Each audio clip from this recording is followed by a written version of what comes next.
Buenísimo. Sí, o sea, y creo que lo que dices es muy importante porque la inclusión de hoy en día, o lo que escuchamos como inclusión, no permite incluir la misma idea de la exclusión.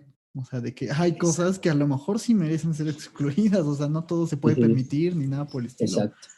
Y creo que ahorita que sacabas este concepto de Gramsci sobre la hegemonía, que estamos viviendo también una definición hegemónica de lo que es la inclusión. O sea, una sola forma de concebir la inclusión que implica todos son bienvenidos y todo lo que digan se vale, Ujú, ¿no? Y ujú. entonces, pues yo puedo de repente decir que soy la mesa, ¿no? Y Ajá. perfecto porque es como yo me siento, ¿no? Entonces, Ujú, eso hay que incluirlo o toda esta cuestión, ¿no? O habría que incluir, por ejemplo, la intolerancia, o sea, todas esas preguntas ujú. creo que son súper interesantes y que además, ahorita que hablabas de esto de la hegemonía, creo que Gramsci, lo interesante de su propuesta es que dice, bueno, la hegemonía no se conforma así como de repente, así que de repente surge ahí esa cuestión hegemónica, ¿no?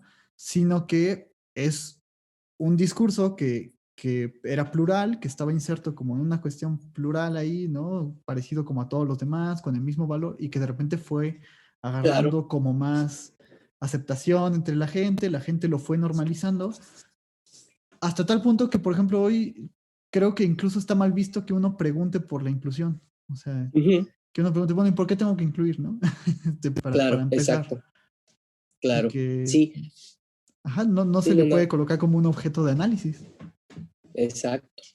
Que ese es el problema de ponerlo así, ¿no? Casi o sea, sin interrogarlo, ¿no? Hoy por hoy tendríamos que interrogar eso porque yo creo que el discurso, bueno, contiene muchas cosas a su interior, incluso, por ejemplo, es, Giné dice, hay 6 formas de entender la inclusión, pero, o sea, que dice, bueno, que tiene que ver con grupos vulnerables, con discapacidad, con problemas de conducta y educación y escuela para todos, ¿no? En general, yo creo que ya no solamente tiene que ver con eso, o sea, porque este discurso ya superó lo netamente incluso escolar, ¿no? Porque eso todavía está en el plano de lo escolarizado. Y ya esto de incluso lo políticamente correcto y estas ideas también sobre bueno, si somos una sociedad que atiende a la diversidad, ¿no? Que está bastante relacionado con los discursos de inclusión, bueno, atiende la diversidad. ¿Qué es eso de la diversidad? Esos son otros elementos que tendríamos que pensar. O sea, ¿qué le llamamos la diversidad? Porque, pues, antropológicamente somos diversos, ¿no?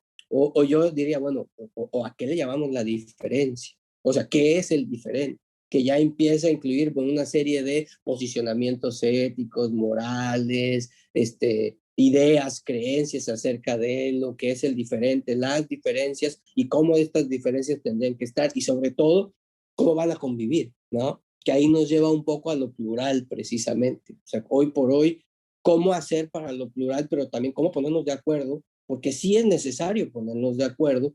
Lo ingenuo es pensar que no es problemático.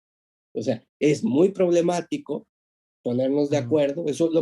En cualquier situación, ¿no? Yo me acuerdo cuando uno va a graduarse, ay, ponerse de acuerdo a dónde va a ser la foto, quién va a ser la casa, dónde va a ser el evento, de qué color va a ser el vestido, todo es problemático, ¿no? Entonces, ponernos de acuerdo en estos grandes temas, por supuesto que va a ser problemático, ¿no?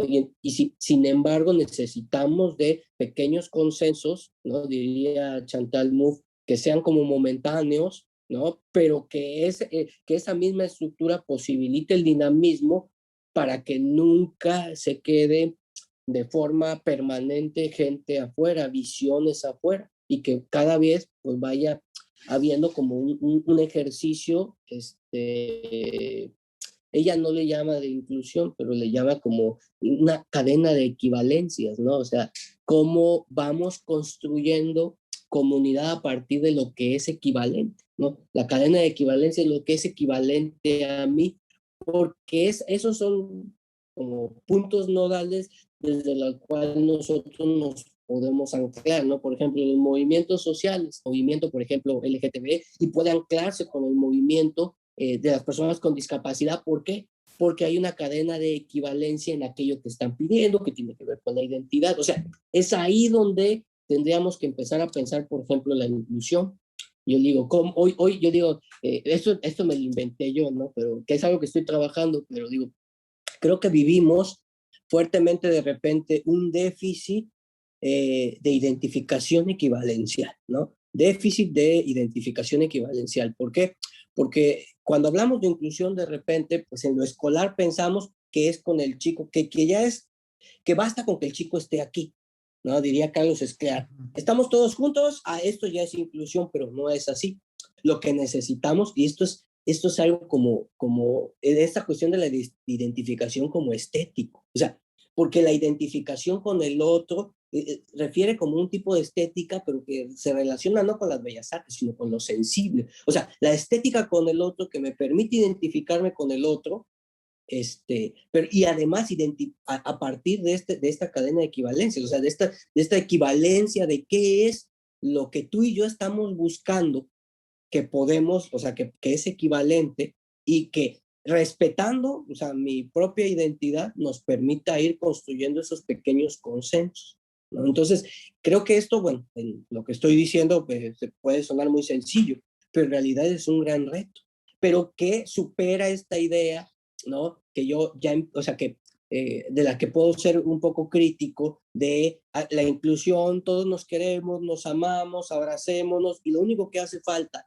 es que racionalicemos que el otro tiene que estar aquí, que lo pongamos por decreto, que aparezca en la ley y que entonces, o ya sea porque yo al otro lo quiero mucho, o ya sea porque la ley lo dice, que todos tengamos que estar juntos, porque eso me parece que es una inclusión frágil, porque en realidad lo que niega es que auténticamente, si yo no estoy con el otro, o sea, aunque estemos juntos, ahí no está pasando nada.